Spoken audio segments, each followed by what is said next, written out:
इनसे ज़्यादा की उम्मीद आप करोगे ना। अगर आप नंबर 1 गेंदबाज है तो आपसे नंबर 1 परफॉर्मेंस की उम्मीद है, जो मुझे लगा नहीं था। इरफान पठान को ऐसा लगता है कि इंग्लैंड की जो टेस्ट सीरीज खेली गई, यहाँ पर जसप्रीत बुमराह अपने जो पैरामीटर्स हैं उसके हिसाब से खरे नहीं उतरे हैं। जी हाँ, यहाँ पर उन्होंने जसप्रीत बुमराह के जो रिकॉर्ड्स हैं उन पर बात की है। कहा है कि जब आप दुनिया के नंबर 1 गेंदबाज खुद को क्लेम करते हैं तो जो आपके आंकड़े दिखा रहे हैं उस हिसाब से दोनों चीजें वहां पर मैच नहीं करती हैं। यानी साफ साफ यहाँ पर इरफान पठान का निशाना जसप्रीत बुमराह पर है, जिनके ऊपर सवाल कई सारे उठे कि भारत ने जो 2 मैचेस जीते हैं बिना जसप्रीत बुमराह के जीते हैं।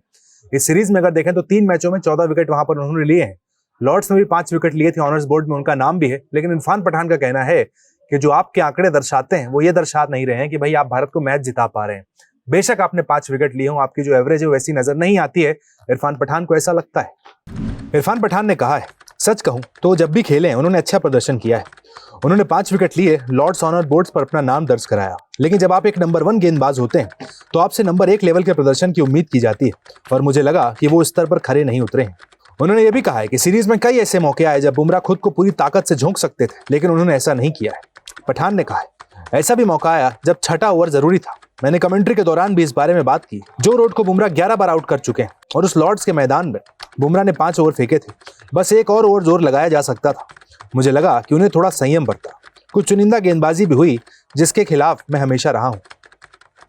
आपको बता दें कि 3 टेस्ट मैचों में बुमराह ने 119 ओवर की गेंदबाजी की है। जबकि वहीं मोहम्मद सिराज की जो बात की जाती है, मोहम्मद सिराज 180 ओवर से ज्यादा डाल चुके हैं सीरीज में। 5 मैच लगातार खेले, इसीलिए यहां पर कहा जा रहा है कि देखिए जसप्रीत बुमराह से ज्यादा बेहतर गेंदबाजी इस वक्त इस सीरीज में सिराज ने की। उनका एवरेज, उनकी विकेट टेकिंग एबिलिटी सबसे ज्यादा बेहतर नजर आई। इस सीरीज में सबसे ज्यादा विकेट टेकर मोहम्मद सिराज रहे और आखिरी विकेट लेकर सीरीज को ड्रॉ कराने का काम भी मोहम्मद सिराज ने कराया। लेकिन यहाँ पर सवाल जसप्रीत बुमराह पर उठे, क्योंकि सीरीज के पहले ही डिसाइड हो चुका था कि सिर्फ 3 मैच खेलेंगे। और देखिए 3 ही मैच खेले। बेशक सीरीज दांव पर लगी थी, 5वां मुकाबला भारत के लिए काफी जरूरी था, लेकिन वहां पर जसप्रीत बुमराह नहीं खेलते हैं। उसके बाद देखिए वहां पर मोहम्मद सिराज स्टैंड लेते हैं और टीम इंडिया को मुकाबला जिताते हैं।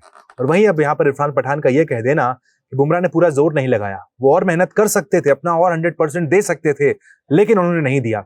देखिए खुद एक फास्ट बॉलर होते हुए इरफान पठान का ये कहना बड़ी बात होती है। हम और आप ये बातें कहें अगर तो शायद आपको लगेगा कि साहब आप क्रिकेट खेले नहीं, आप क्रिकेट पर ज्ञान क्यों दे रहे हैं। लेकिन इरफान पठान का ये कहना कि अपना एक जोर और लगा सकते थे, उदाहरण के तौर पर बताया कि जब जो रूट थे 5 ओवर डाले थे, 1 ओवर और लगाते शायद आपको वहां पर विकेट मिल जाता।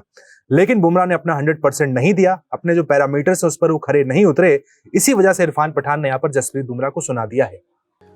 जब आपको एक छठा ओवर डालना है, जिसके बारे में मैंने कमेंट्री में भी काफ़ी चर्चा की कि जो रूट आए आपने उसमें 11 बार आउट किया, लॉर्ड्स के मैदान में आपने 5 ओवर डाली है, एक छठा ओवर डाल दीजिए। वो पुश करना, मुझे लगता है उसमें थोड़े पीछे रह गए थे, और पिक एंड चूज़ करना जिसके मैं हमेशा से खिलाफ हूँ, तो वहाँ पे वो भी देखने को मिला था। इसी वजह से जब वो खेले उन्होंने परफॉर्मेंस किया, ऐसा नहीं कि नहीं किया है। पंजाब में निकाला है, ओनर्स बोर्ड पे नाम भी आया है लॉर्ड्स के, लेकिन इनसे ज़्यादा की उम्मीद आप करोगे ना। अगर आप नंबर 1 गेंदबाज है तो आपसे नंबर 1 परफॉर्मेंस की उम्मीद है, जो मुझे लगा नहीं था।